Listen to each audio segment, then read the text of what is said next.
இணைந்த கைகளாக பிணைந்திருந்த திமுக காங்கிரஸ் கூட்டணி தற்போது உடைந்து விடுமோ என எண்ணத்தை ஏற்படுத்தியுள்ளது உள்ளாட்சி தேர்தல். உள்ளாட்சியில் 10% குறைவான இடங்களை காங்கிரசிற்கு திமுக ஒதுக்கியதே இந்த மனவிரிசலுக்கு காரணம் என்று சொல்லப்படுகிறது.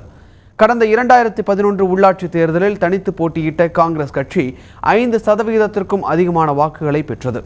பெரும்பாலான வார்டுகளில் 3வது இடத்தை பிடித்த அக்கட்சி மாநகராட்சி, நகராட்சி, பேரூராட்சி, மாவட்ட ஊராட்சி, ஊராட்சி உறுப்பினர்கள் என 750 பதவிகளை தமிழகம் முழுவதும் கைப்பற்றியது.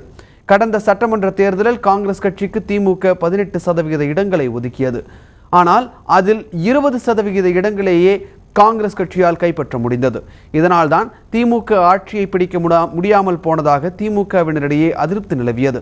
எனவேதான் தற்போது 10% குறைவான இடங்களேயே காங்கிரஸ் கட்சிக்கு உள்ளாட்சியில் ஒதுக்கியதாக திமுக தரப்பில் கூறப்படுகிறது.